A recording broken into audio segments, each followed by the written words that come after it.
ಬಜೆಟ್ನಲ್ಲಿ ರಾಜ್ಯಕ್ಕೆ ಕೇಂದ್ರ ಸರ್ಕಾರ ಮಲತಾಯಿ ಧೋರಣೆ ಅನುಸರಿಸುತ್ತಿದೆ ಎಂದು ಸಂಸದೆ ಡಾಕ್ಟರ್ ಪ್ರಭಾ ಮಲ್ಲಿಕಾರ್ಜುನ್ ಬೇಸರ ವ್ಯಕ್ತಪಡಿಸಿದರು. ಸುದ್ದಿಗೋಷ್ಠಿಯಲ್ಲಿ ಮಾತನಾಡಿದ ಅವರು, ಜಿಎಸ್ಟಿ ಹೆಚ್ಚಿನ ಆದಾಯ ನೀಡುವ ಸ್ಥಾನದಲ್ಲಿ ಕರ್ನಾಟಕ ರಾಜ್ಯ 2ನೇ ಸ್ಥಾನದಲ್ಲಿದ್ದು, ಕೇಂದ್ರದಿಂದ ರಾಜ್ಯಕ್ಕೆ ಹಲವು ಯೋಜನೆಗಳನ್ನು ನೀಡಬಹುದೆಂದು ನಿರೀಕ್ಷಿಸಲಾಗಿದ್ದು, ಕೇಂದ್ರ ಸರ್ಕಾರ ರಾಜ್ಯಕ್ಕೆ ಮಲತಾಯಿ ಧೋರಣೆ ಅನುಸರಿಸುತ್ತಿದೆ ಎಂದರು.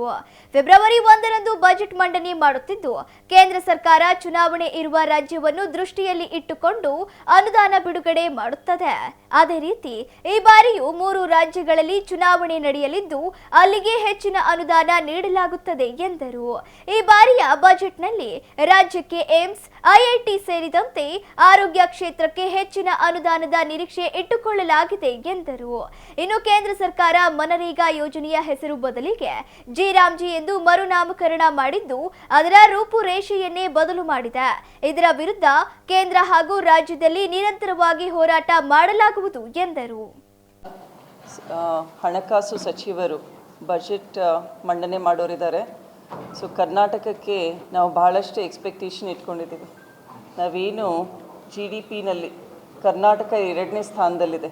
ಮಹಾರಾಷ್ಟ್ರ ಆದಮೇಲೆ ಕರ್ನಾಟಕ 2ನೇ ಸ್ಥಾನದಲ್ಲಿದೆ.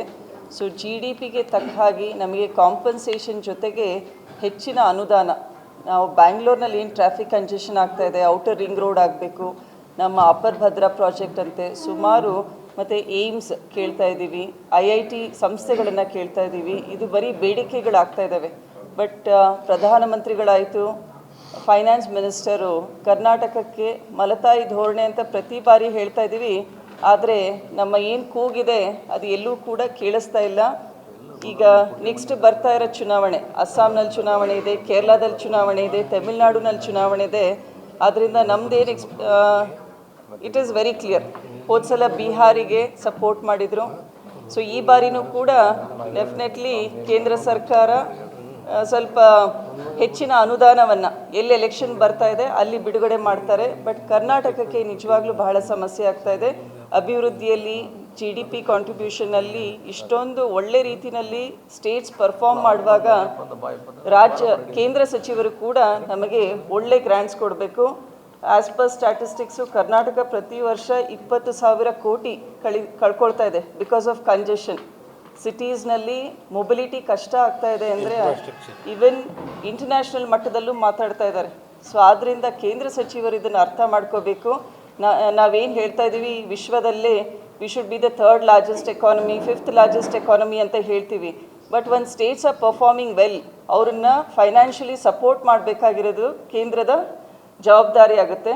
ಅದ್ರ ಜೊತೆಗೆ MSME ಸೆಕ್ಟರ್, ಮೊನ್ನೆ ತಾನೇ ಹೇಳಿದರು ನಮ್ಮ ಏನು ಫೈನಾನ್ಸ್ ಮಿನಿಸ್ಟರು MSME ಬಗ್ಗೆ, ಆಮೇಲೆ ಸ್ಟಾರ್ಟಪ್ಸ್ ಬಗ್ಗೆ.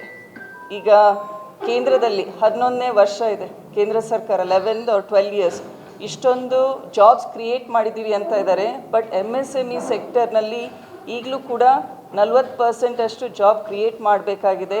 ಆಮೇಲೆ ಎಜುಕೇಟೆಡ್ ಅನ್ಎಂಪ್ಲಾಯ್ಡ್ ಯೂತ್ ಸಂಖ್ಯೆ, ಅದ್ರ ಬಗ್ಗೆ ಏನು ಮಾಡ್ತಾ ಇದೆ ಕೇಂದ್ರ ಸರ್ಕಾರ ಅಂತ ಪ್ರತಿ ಬಾರಿ ಬರೀ ಸ್ಕಿಲ್ ಡೆವಲಪ್ಮೆಂಟ್ ಪ್ರೋಗ್ರಾಮ್ಸ್ ಮಾಡ್ತಾ ಇದ್ದಾರೆ. ಬಟ್ ಈ ಸ್ಕಿಲ್ ಡೆವಲಪ್ಮೆಂಟ್ ಪ್ರೋಗ್ರಾಮ್ಸಿಂದ ಎಷ್ಟು ಜಾಬ್ಸ್ ಕ್ರಿಯೇಟ್ ಆಗ್ತಾ ಇದೆ at the Tier 2, Tier 3 cities ಅನ್ನೋದು ನಮ್ಮ ಕ್ವೆಶನ್ನು.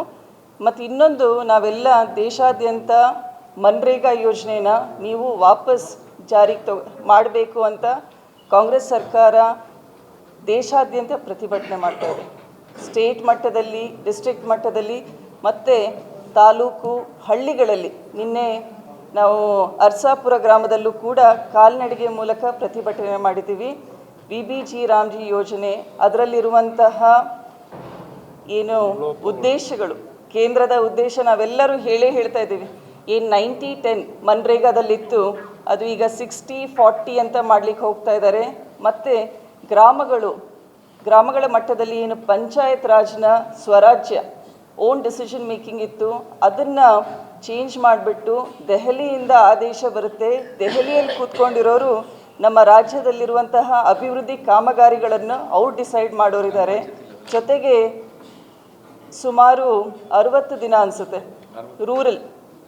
ರೂರಲ್ ಸೆಕ್ಟರ್ನಲ್ಲಿ ಯಾವಾಗ ಅಗ್ರಿಕಲ್ಚರ್ ವರ್ಕ್ ಪೀಕ್ನಲ್ಲಿರುತ್ತೆ, ಕಟಾವು ಮಾಡೋದು ಅಥವಾ ನಾವೇನು ಬಿತ್ತನೆ ಮಾಡೋ ಸೀಸನ್ನಲ್ಲಿ ಅವರಿಗೆ ವರ್ಕ್ ಕೊಡೋ ಹಾಗಿಲ್ಲ ಅಂತ ಇದ್ದಾರೆ. ಸೊ ಈ ರೀತಿ ಕಾನೂನು ಇದರಲ್ಲಿ ಏನು ಅರ್ಥ ಇದೆ, ಇರುವಂತಹ ಮನ್ರೇಗಾ ಯೋಜನೆಯಿಂದ ಸುಮಾರು 20 ಕೋಟಿಗೂ ಹೆಚ್ಚು ಕುಟುಂಬಗಳು ಅದರ ಮೇಲೆ ಡಿಪೆಂಡೆಂಟ್ ಆಗಿದೆ. ಸೊ ಕೇಂದ್ರ ಸರ್ಕಾರ ಯಾವಾಗಲೂ ಕೂಡ ಒಂದು ಸ್ಕೀಮ್ ಜಾರಿ ಮಾಡೋದು, ಸ್ಟೇಟ್ ಈಗಾಗಲೇ ಸಾಕಷ್ಟು ಆರ್ಥಿಕ ಹೊಣೆ ಇದೆ ಅವರಿಗೆ, ಬಜೆಟ್ನಲ್ಲೂ ನಮಗೆ ಕೊಡ್ತಾ ಇಲ್ಲ, 60-40 ಮಾಡ್ತಾ ಇದ್ದಾರೆ. ನಮ್ಮ ಸೆಂಟ್ರಲ್ ಸ್ಕೀಮ್ಸ್ಗೆ ಟೈಮ್ ಬೌಂಡಾಗಿ ಗ್ರ್ಯಾಂಟ್ಸು ರಿಲೀಸ್ ಮಾಡ್ತಾ ಇಲ್ಲ. ಇಂಥ ಪರಿಸ್ಥಿತಿಯಲ್ಲಿ ನಾವು ಯಾವ ರೀತಿ ಅಭಿವೃದ್ಧಿ ಕೆಲಸಗಳನ್ನು ಮಾಡಲಿಕ್ಕೆ ಸಾಧ್ಯ? ಅದರಿಂದ ಫೈನಾನ್ಸ್ ಮಿನಿಸ್ಟರ್ ಇದ್ರ ಬಗ್ಗೆ ಯೋಚನೆ ಮಾಡಿಬಿಟ್ಟು ದಯವಿಟ್ಟು ಸ್ಟೇಟ್ಸಿಗೆ ಅವರ ಡ್ಯೂ ಹಕ್ಕೇನಿದೆ ಡೆವಲಪ್ಮೆಂಟ್ ವರ್ಕ್ಸಿಗೆ ಸಪೋರ್ಟ್ ಮಾಡಬೇಕು ಅಂತ ನಮ್ಮೆಲ್ಲರ ನಿರೀಕ್ಷೆ ಇದೆ ಈ ಬಾರಿ ಬಜೆಟ್ನಲ್ಲಿ. ಮತ್ತು ಪಬ್ಲಿಕ್ ಹೆಲ್ತಿಗೆ ಸುಮಾರು 1.4% ಆಫ್ GDP ಅಷ್ಟೇ ಸ್ಪೆಂಡ್ ಮಾಡ್ತಾ ಇದ್ದಾರೆ. ಇದು ಬಹಳ ಕಡಿಮೆ ಇದೆ. 2.5% ಏನು ನಾವು ಸ್ಪೆಂಡ್ ಮಾಡಬೇಕು ಅಂತ ಕೇಂದ್ರ ಸರ್ಕಾರದಲ್ಲೇ ತೀರ್ಮಾನ ಆಗಿದೆ, ಅಷ್ಟು ಮಟ್ಟಿಗೆ ಇನ್ನೂ ಕೂಡ ಮುಟ್ಟಿಲ್ಲ. ಸೊ ಒಟ್ಟಾರೆ ಹೆಲ್ತ್ ಆಯಿತು, ಎಜುಕೇಷನ್ ಆಯಿತು, ಜಾಬ್ ಕ್ರಿಯೇಷನ್ನು ಎಲ್ಲ ಸೆಕ್ಟರ್ಸ್ನಲ್ಲೂ ಬಜೆಟ್ನಲ್ಲಿ ಸರಿಯಾದ ಡಿಸ್ಟ್ರಿಬ್ಯೂಷನ್ ಆಗ್ತಾ ಇಲ್ಲ. ಅದು ನಮ್ಮ ಎಲ್ಲರ ಆತಂಕ ಇದೆ. ಜೊತೆಗೆ ವಿಶ್ವಾದ್ಯಂತ ಆಗ್ತಾ ಇರುವಂತಹ ಯುದ್ಧ, ಅಮೇರಿಕಾದಲ್ಲಿ ಇರುವಂತಹ ಟ್ರಂಪ್ನವರು ಯಾವಾಗಲೂ ಕೂಡ ಮೋದಿಜಿಯವರು ಇಡೀ ವಿಶ್ವವನ್ನೇ ಸುತ್ತುತ್ತಾರೆ, ವಿಶ್ವಗುರು ಅಂತ ಹೇಳ್ತಾರೆ. ಬಟ್ ಡಿಸಿಷನ್ ಮೇಕಿಂಗ್ನಲ್ಲಿ ಪದೇ ಏನು ಟ್ಯಾರಿಫ್ಸ್ ಹೇರಿಕೆ ಮಾಡ್ತಾ ಇದ್ದಾರೆ. ರಷ್ಯಾ ಜೊತೆ ನೀವು ಡೀಲ್ ಮಾಡಬೇಡ್ರಿ, ಅಥವಾ ಅಮೇರಿಕಾದಲ್ಲಿ ಕೂತ್ಕೊಂಡಿರೋರು ನಮ್ಮ ದೇಶದ ಪ್ರಧಾನಮಂತ್ರಿಗಳಿಗೆ ಹೇಳ್ತಾರೆ, ನೀವು how should you have your foreign relations, ಯಾವ ದೇಶದ ಜೊತೆ ನಾವು ವ್ಯವಹಾರ ಮಾಡಬೇಕು, ಇಂಪೋರ್ಟ್ ಎಕ್ಸ್ಪೋರ್ಟ್ ಮಾಡಬೇಕು ಅನ್ನೋದು US ಪ್ರೆಸಿಡೆಂಟ್ ತೀರ್ಮಾನ ಮಾಡ್ತಾ ಇದ್ದಾರೆ.